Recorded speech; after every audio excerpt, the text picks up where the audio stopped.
If you get to the hearing stage, it's because there was no conciliation or you didn't reach an agreement during conciliation.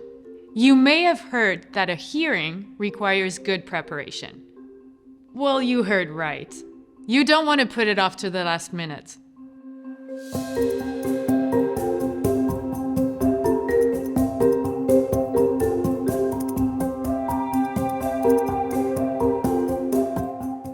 It takes clear requests and solid arguments to convince the judges that your point of view is valid. If you want to succeed, you have no choice. You've got to prepare. Where do I start?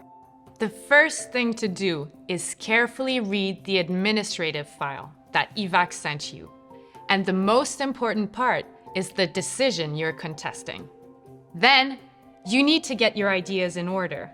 Make yourself a checklist so that you won't forget anything the day of the hearing. To make your checklist, you need to first identify why you're contesting the decision. To do this, you need to review IVAC's decision. Ask yourself if there is any information that was overlooked, if there were any facts that they didn't sufficiently consider. Take note of these and write out why they're relevant and why they're important. The next step is to clarify your demands.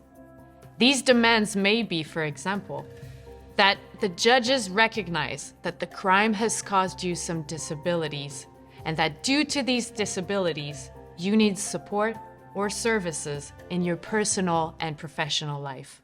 Well, now that your checklist is done, you need to prepare your proof. This is probably the most time-consuming part, so don't wait until the last minute.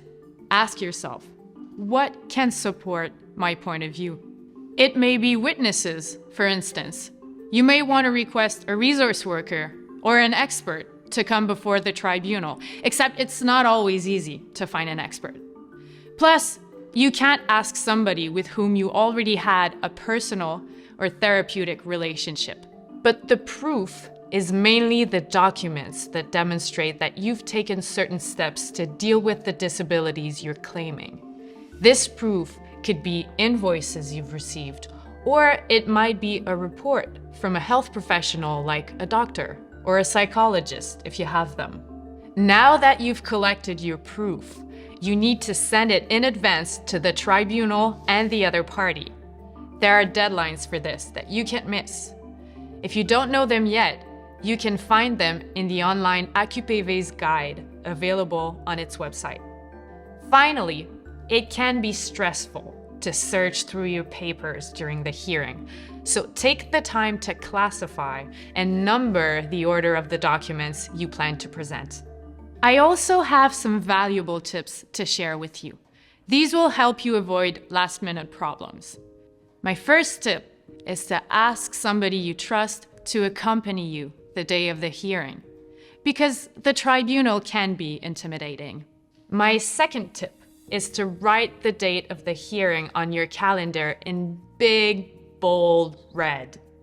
You will receive a letter in the mail or by email informing you of that date. If you discover in advance that you have a schedule conflict, you can request a postponement, but you've got to do it 45 days before. That's right, 45 days. If you encounter a last-minute setback, the court may be able to postpone. However, it will take a serious reason, and the judges will have to accept the request. Speaking of availability, it's best to plan for the complete day. At the tribunal, you'll know what time you have to be there, but you won't know what time you'll leave.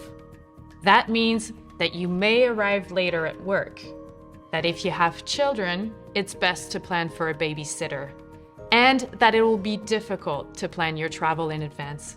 My final tip is to attend somebody else's hearing and see how it works. Yes, you have the right to do this. Hearings are public. This could really help you in your preparation, or at least make you be less nervous the day of the hearing. It's not easy to assert your rights. It takes a lot of courage and perseverance. Trust yourself, but don't take the entire burden on your shoulders. there are resources to accompany you in your preparation. For more information, you can also view the other videos prepared by the Association québécoise Plaidoyer Victime. Don't miss out on the video the day of the hearing to know what to say and when to say it. It can really help you. You have the right to speak up.